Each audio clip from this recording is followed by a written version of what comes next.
Olá, hoje é dia 17 de junho de misericórdia que o bicho está pegando da pandemia de 2020. Meu nome é Jaime Jardim, comigo hoje está o Dr. Fábio Lugar, Olá, que fala de Boston, e Dr. Rodrigo Portuga. que falo de São Paulo. Isso aí. Tudo bem, meus amigos? Tudo jóia? Como é que estão aí as Ótimo, coisas?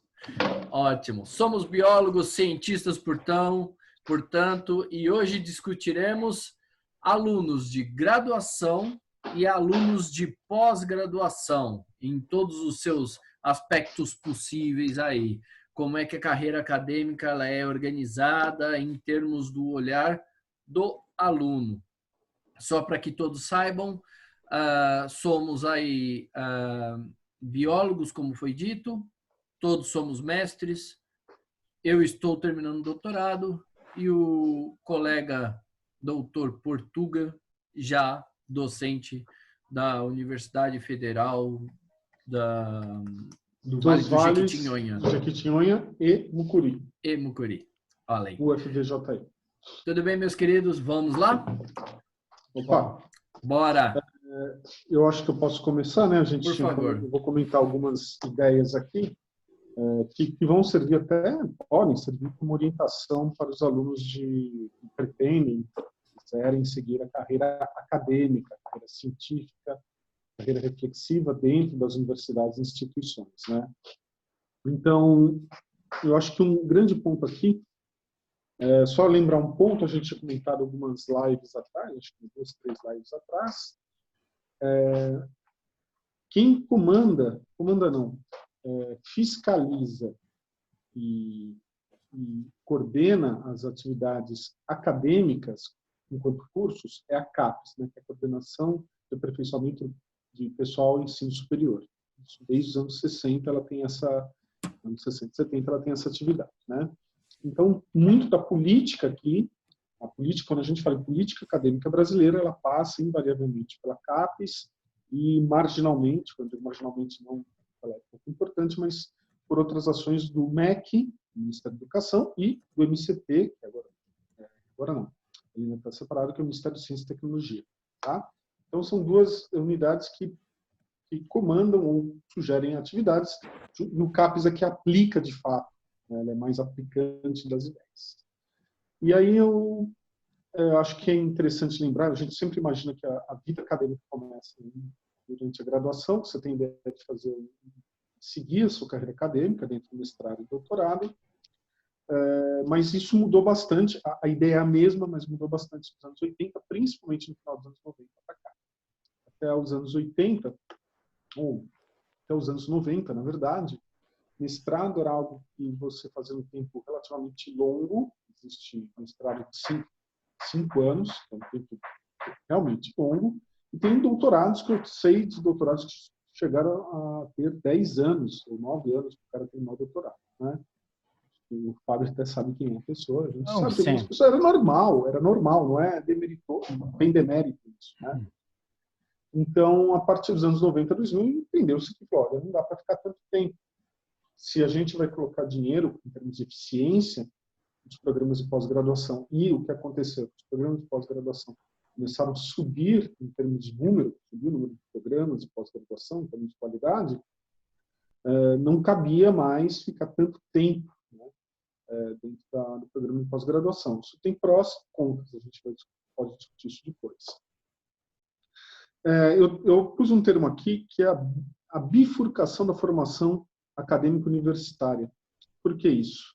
Essa bifurcação se dá quando é que o aluno tem a possibilidade de entrar na pós-graduação, quando ele sabe que existe isso, durante a graduação. Qual é o papel da graduação? No Brasil, e aí vem a bifurcação, ela tem vários papéis, mas de fato, veja uma coisa de júri que está escrito, de fato, é que ela tem uma bifurcação. Ou você faz a graduação para você ter aspectos técnicos daquilo que vai te formar, para você exercer a sua profissão. Eu vou fazer medicina para ser médico. No curso de medicina tem que me dar as técnicas possíveis para eu ser um bom médico e não fazer bobagem. Assim como engenheiro, assim como dentista, assim como arquiteto, biólogo, historiador, farmacêutico, filósofo, enfim. Né? Ao mesmo tempo, a outra bifurcação é você entender dentro da graduação que, além do aspecto técnico, você tem o treinamento da reflexão, o início, né, da reflexão como ciência e o papel de se fazer ciência e fazer cientistas, como se construir profissionais cientistas. O Brasil profissional cientista nasce nessa bifurcação, né? E como é que ele se dá conta? Geralmente, o aluno começa conhecendo áreas afins, estagiando, e aí temos o primeiro contato que se oficializou pelo MEC, via cursos de graduação, que são as iniciações científicas e a obrigatoriedade ou não, dependendo do curso, de trabalhos de conclusão de curso ou trabalhos de conclusão de graduação. Eles andam juntos, esses termos, iniciação científica, trabalho de conclusão de graduação, trabalho de conclusão de curso, andam juntos. Alguns cursos não obrigam, outros cursos obrigam. Tá? São os famosos TCCs. Né?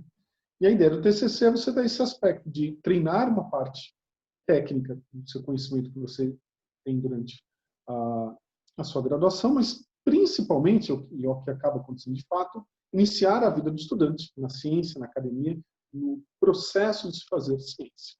A partir daí, ele se formando, tendo seu diploma na graduação, independente de qualquer graduação que ele tenha, ele pode continuar com aquela área nas pós-graduações, pós-graduação, depois da graduação.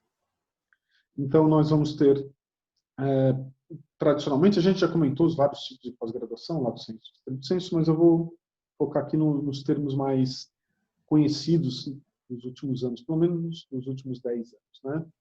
Se ele vai para a carreira estritamente acadêmica, a gente tem o mestrado e o doutorado. Tanto na iniciação científica, quanto no mestrado, quanto no doutorado, ele pode receber uma bolsa. Tem essa possibilidade, não é muito, o preço eu acho que está longe do seu ideal, mas ele tem um valor de ajuda, praticamente uma ajuda de custo na iniciação científica, uma ajuda de custo um pouco melhorada no mestrado, e um valor que talvez dê para seguir sem trabalhar no doutorado, dependendo da cidade onde ele estiver. Eu acho os valores baixos, mas é isso que ele vai ter à disposição dele. Além das bolsas de ganho próprio, tem as bolsas de desenvolvimento do laboratório, né, do seu projeto, que são as ajudas de bancada. Pode vir junto com sua bolsa, né, algumas são tudo junto, no caso da FAPESP, né, vem um projeto para você, vem a sua bolsa e o seu auxílio de bancada. Alguns são separados. Né? Durante muito tempo, a CAPES tinha uma linha, já não tem mais, né? Uma linha particular de auxílio à bancada, em projetos educacionais, a CNPq também. A FINEP, que é uma financiadora pouco conhecida, pública do Brasil, teve, em bons momentos, há uns 15 anos atrás, também auxílio bancada para o seu projeto, né? Não é dinheiro de ganho. Dito isso, essa é a vida, né, de quem segue isso. Quem segue essa área, até terminar o doutorado. Em tese, o doutorado te dá plenos poderes e direitos de ser um cientista. Mentira, né? Não existe juridicamente o cientista no Brasil como profissão. Ele é parte da tradição de formação, ainda calcada nessa formação que a gente convencionou um tempo atrás chamar, e ela ainda está presa um pouco nisso, né? Germânico-francesa. Além desses programas de pós-graduações, que a gente chama de estrito sensu, que é puramente acadêmico, você tem as especializações. As especializações não são tão acadêmicas, elas fogem um pouco disso aqui, né? Elas vão para outra área, elas especializam a sua formação em alguma estrutura, algum curso que você quer fazer. Algumas especializações podem ter bolsas também, você pode ter bolsa para especialização, embora é muito menor.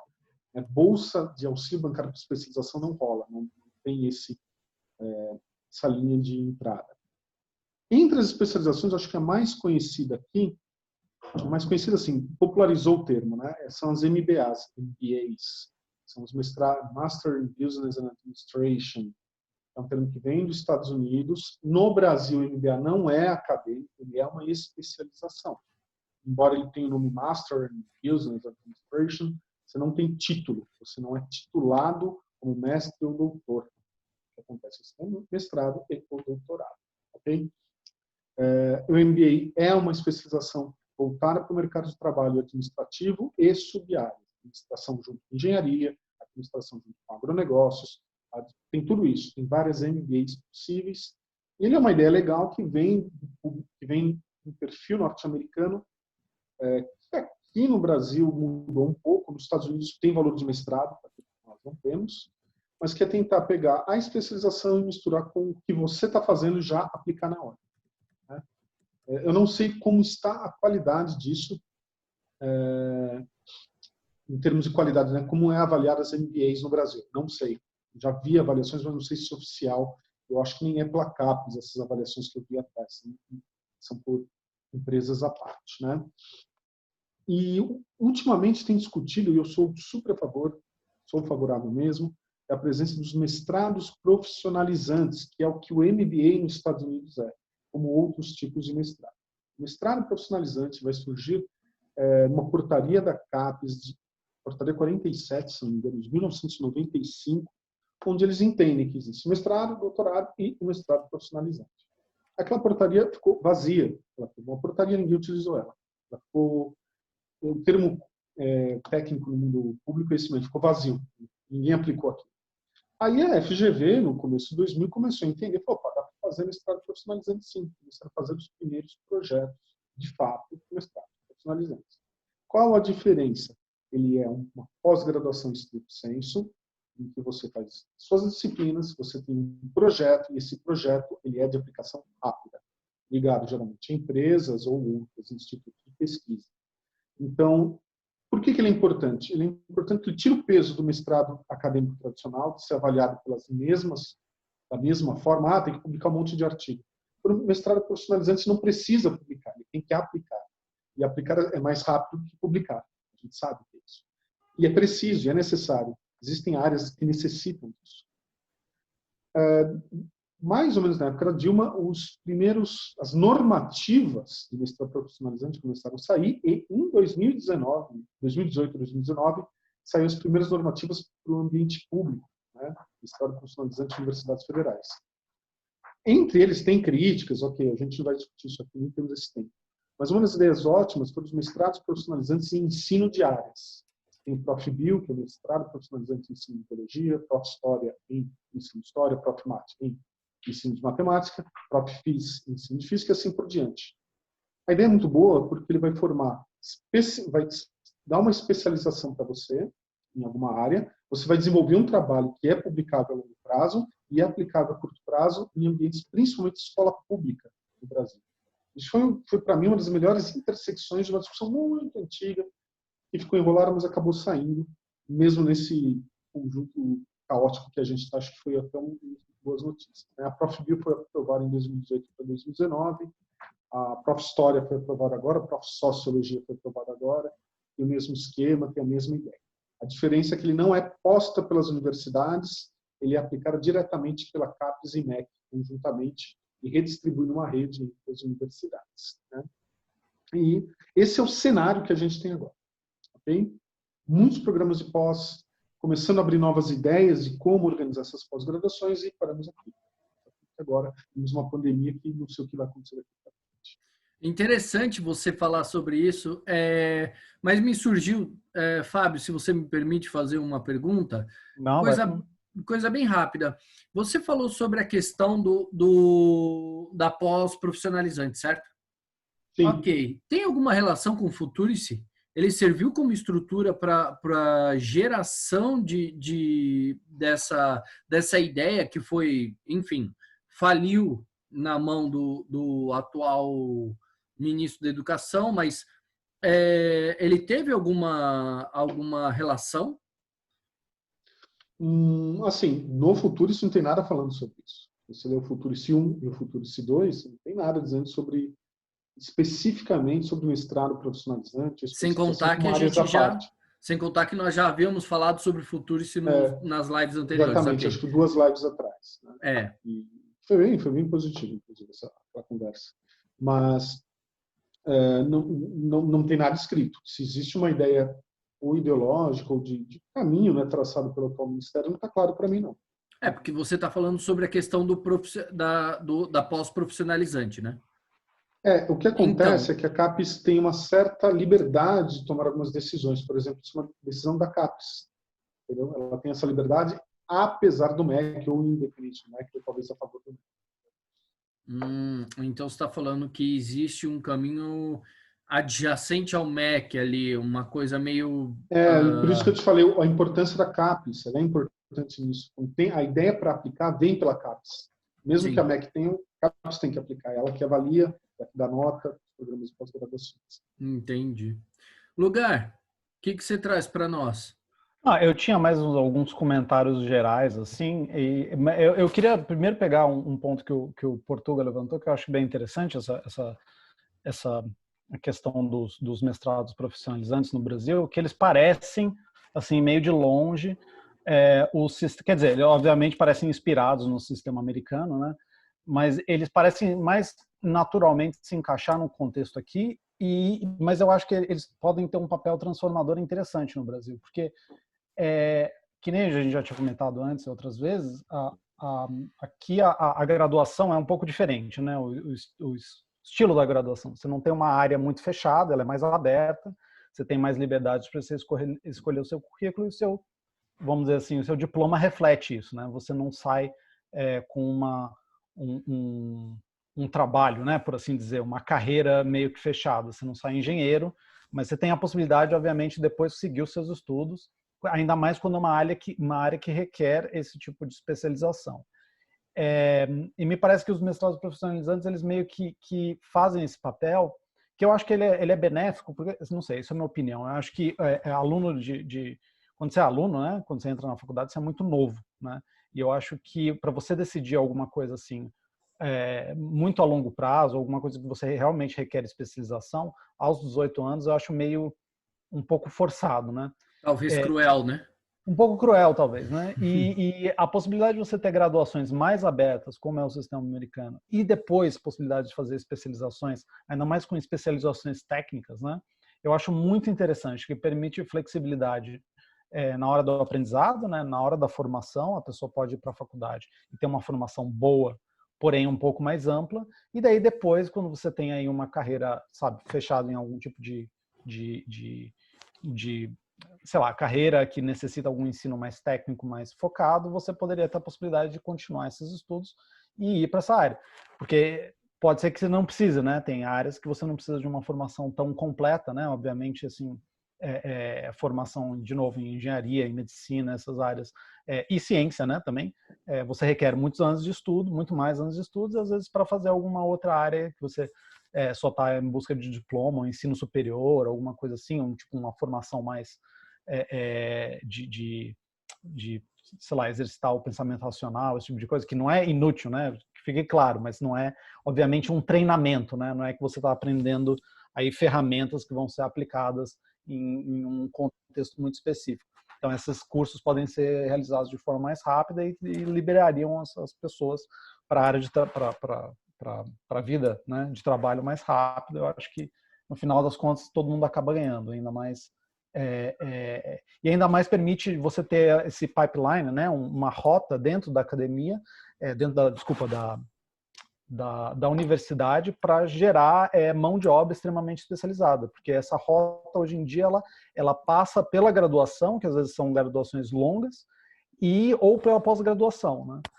E o Brasil, acho que ele ainda é muito ruim em produzir mão de obra extremamente especializada para o mercado de trabalho. Exatamente. A gente é muito ruim, eu acho que desde que eu entrei na faculdade se fala isso, né? Sobre como a faculdade pode melhorar, e assim, eu acho que a passos curtos está melhorando, mas assim, tem muita coisa, porque realmente é muito ruim, né? Você não pode esperar que alguém, sei lá, vai fazer um doutorado para saber fazer algum tipo de análise molecular que pode ser usada na indústria farmacêutica, por exemplo.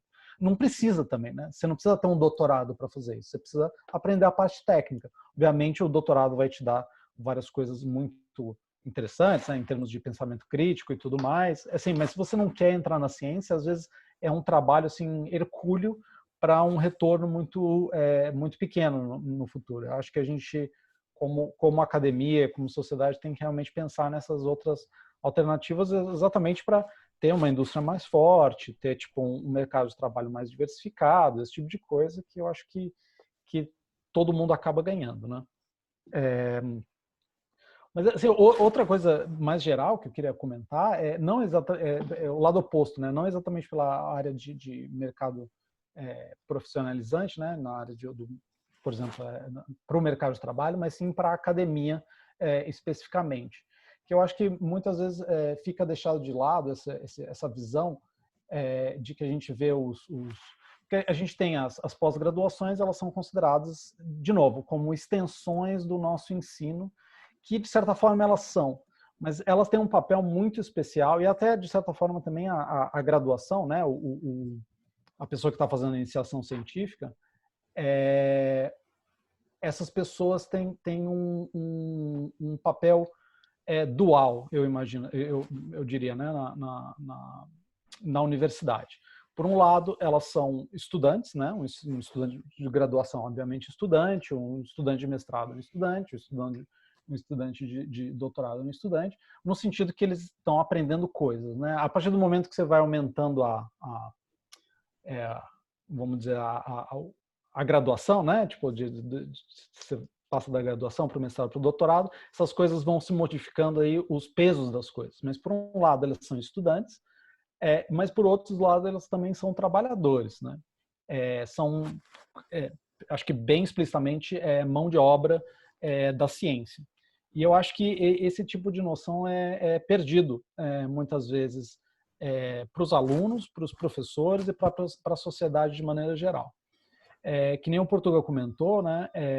Algumas vezes, alunos de graduação e talvez uma maioria das vezes os alunos de mestrado e doutorado, eles são capazes de receber algum tipo de compensação pelo seu trabalho, o que a gente convencionou chamar de bolsa, mas no caso de estudantes de mestrado, de mestrandos e doutorandos, muitas vezes isso pode ser a única fonte de renda que essas pessoas têm, e pior ainda, muitas vezes essas são as únicas fontes de renda que essas pessoas podem ter. Eu acho que agora mudou um pouco, mas no passado, quando você recebia uma bolsa de mestrado ou doutorado, estava implícito que o seu vínculo, né, era exclusivo.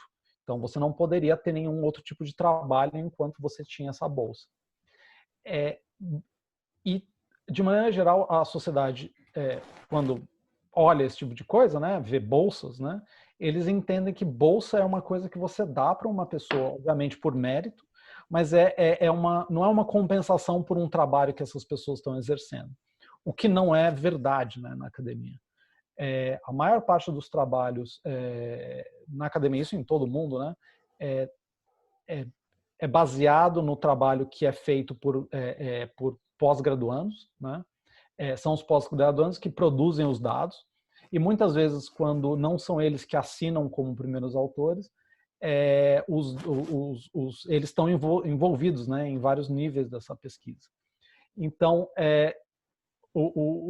eles são sempre, vamos dizer assim, eles estão contribuindo para essas pesquisas, produzindo dados e muitas vezes escrevendo os artigos, que são os produtos finais desses trabalhos, mas eles não são reconhecidos como cientistas ou pesquisadores, enquanto na verdade eles são exatamente isso. Eles são obviamente cientistas e pesquisadores em níveis muito diferentes do seu desenvolvimento intelectual e acadêmico, né? Mas eles, mesmo assim, eles são as pessoas que estão fazendo o trabalho. E eu acho que assim, é importante deixar isso claro, porque, primeiro, assim, do ponto de vista do aluno, eu acho que é importante ter isso claro para você se comportar como se fosse isso, né? Você tem que ver o seu papel num laboratório como sendo um trabalhador, de uma certa forma. Isso requer um compromisso, seriedade e investimento. E eu acho que também para, de certa forma, cobrar, não só, vamos dizer assim, do chefe, né, do laboratório, mas assim, eu acho que da sociedade de maneira geral, ser visto como exatamente isso, né, como uma pessoa que está contribuindo, né, que está fazendo o seu trabalho e que está recebendo uma compensação por isso. Isso na minha opinião, pelo menos, um trabalho remunerado, né? Entendi. Fala, não, pode falar. Não, e eu acho que assim, é uma perspectiva muito interessante para se ter, porque a gente acaba tendo uma desvalorização. Eu acho que isso passa, de maneira geral, por essa ideia de desvalorização da ciência, que começa com a desvalorização da mão de obra mais básica da ciência, né? Que são os pós-graduandos. Sim. Bom, mas pelo que eu estou entendendo aí que você está falando, basicamente assim, eu achei muito interessante, mas se você me permite, eu queria fazer uma pergunta. Claro. A partir daquilo que o Portuga falou, para você. Então, eu quero fazer um link aí. Fez toda essa estruturação, aquela coisa toda tal. Eu acredito que você deu uma mesclada tanto no comportamento do aluno de pós-graduação norte-americano quanto o brasileiro. E para os dois, eles são convergentes quando a gente fala sobre a questão da produção científica, basicamente é o aluno. Sim. Não, isso em todo lugar. Eu acho lugar. Que assim, talvez tenha alguma exceção em algum país que isso não aconteça, mas eu acho que assim, de maneira geral, você para assim, os Europa, Estados Unidos, Brasil, Argentina, Chile, são alunos. São alunos que são a força de trabalho. É o braço da ciência que desenvolve o país. Mas a minha pergunta, que eu ia fazer o link do Portuga, é o seguinte. O Portuga havia falado sobre a questão da não existência da profissão do cientista no Brasil. Uhum. Porque, na verdade, o cara, quando presta o concurso, ele vai prestar como docente, né? Ele faz também pesquisa, mas basicamente E isso sem contar que existe uma terceira área que ninguém fala, mas que é o administrativo, né? Então, ele fica na comissão da pós-graduação, a comissão enfim. O trabalho do docente passa pelo ensino, pesquisa, extensão e, no final, aí administrativo. É o trabalho burocrático, exato. Perfeito. E aí, a minha pergunta para você, na verdade, é o seguinte. Você teve uma vivência de que você também passou um tempo na Argentina. Sim. A minha pergunta para você é: o que a Argentina difere dos Estados Unidos e do Brasil, já que você vive nos Estados Unidos e de origem brasileira? A Argentina, no caso, ela tem um sistema, se não me engano, ele foi inspirado no sistema francês. Sim. O nosso também a gente comentou disso. O nosso também, o brasileiro, né, também é inspirado, a academia, né, é inspirada, mas é meio diferente a inspiração. Mas o trabalho, como é que funciona lá? Em vez de você ter um trabalho relacionado com a instituição específica que você vai trabalhar, né, quando você termina o seu pós-doutorado, por exemplo, você aplica, é como se você estivesse aplicando para um trabalho, para mais uma bolsa seria, né? Mas não é uma bolsa, é um trabalho permanente. E você está vinculado diretamente ao que seria o equivalente ao Ministério de Ciência e Tecnologia de lá. Uma vez que você é aprovado nesse concurso, né, que é basicamente uma avaliação do seu mérito acadêmico de alguma forma, né? Mas eles avaliam sua produção, seu projeto de investigação, esse tipo de coisa. Você é aprovado. Uma vez aprovado, você tem um trabalho, né? E você pode ser vinculado a qualquer uma das instituições de pesquisa do país. Então, você tem uma mobilidade, uma grande mobilidade. Você pode escolher se desvincular, né? Obviamente, se tiver espaço e enfim, inclinação, ambiente político, né, para esse tipo de coisa. Você pode mudar de uma instituição para outra, mas o seu trabalho essencialmente não muda, porque o seu trabalho está vinculado a você é contratado, né, como investigador por o que seria esse órgão, né? E você recebe exclusivamente para isso, né, para ser investigador. Você não é, por definição, né, por default, você não é um professor. Você também pode ser um professor, também existe a carreira de professor, que é relativamente paralela, e aí o sistema é muito parecido com o brasileiro, né? Você estaria vinculado a uma instituição, a uma universidade, você daria aula, mas a sua principal ocupação aí nesse caso seria dar aula. No caso do investigador do governo, você é um investigador, o seu trabalho é investigar, fazer ciência, né? Publicar, eventualmente treinar também alunos, né, de doutorado, mas eu acho que o seu salário não é necessariamente vinculado com isso. Talvez sua progressão de carreira seja influenciada por esse tipo de coisa, mas você é remunerado simplesmente para fazer ciência. Então é bem diferente do Brasil, onde você é necessariamente vinculado a uma instituição, a uma universidade, né? E existem pouquíssimos cargos de investigação pura e simples, né? Portuga, eu me dirijo a você. O Instituto Biológico em São Paulo É um instituto biológico. Biológico. É um instituto onde se faz ciência? O Instituto Biológico de São Paulo, ele foi criado em outro contexto na cidade de São Paulo, pelo estado de São Paulo, né? E ele, em algum momento, ele namorou, ou trabalhou bastante com ciência aplicada e básica. Inclusive, você tem estudos farmacológicos da bradicinina, surgiu ali, que é um fármaco que vem do veneno de algumas cobras, né? O Instituto Biológico foi com Rocha Miranda, que era o médico ali, pesquisador-chefe. A própria pesquisa em café, né? Parece que o Instituto Biológico é super... Ele caminhava os dois, foi uma ideia boa. Assim, veja, parâmetros dos anos 40 Brasil, não dá para comparar agora. Depois o Instituto Biológico, o Instituto Agronômico de Campinas, chamados Institutos de Pesquisa Paulista. Eles são uma unidade à parte. Biológico, tem uma série, né? O Instituto de Pesquisa Tecnológico IPT, o Instituto de Pesca, onde eu fiquei 2 anos ali, o Jardim Botânico, o Horto Florestal, o Instituto Florestal, né? O Horto Florestal. Enfim, você tem os institutos paulistas que têm que fazer um serviço para o estado de São Paulo. Mudou um pouco. Então, eles deixam de fazer essa coisa meio aplicada, meio básica, e passam a fazer uma pesquisa aplicada a serviço do estado de São Paulo. Eles têm uma dificuldade muito grande de financiamento. O financiamento vem de bolsas, de projetos, tanto CNPq e FAPESP. O dinheiro que vem do governo do estado de São Paulo reduziu muito, muito perto do que já teve.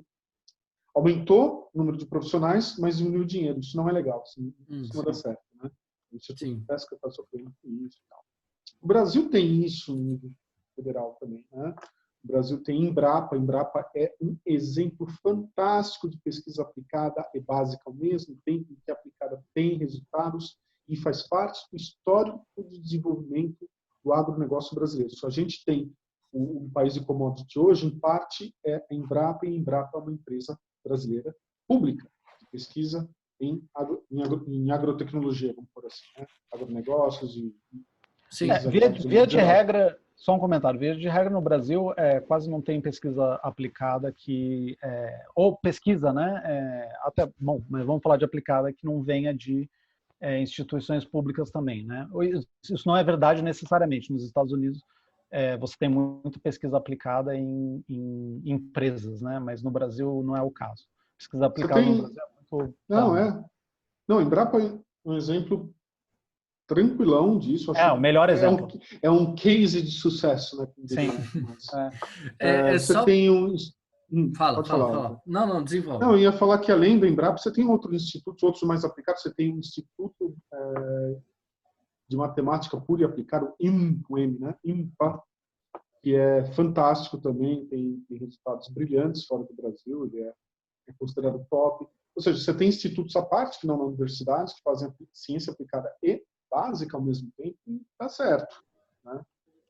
Talvez a gente pudesse, estou pensando já como tomadores de decisão, mirar nesses exemplos, não sei. Sim.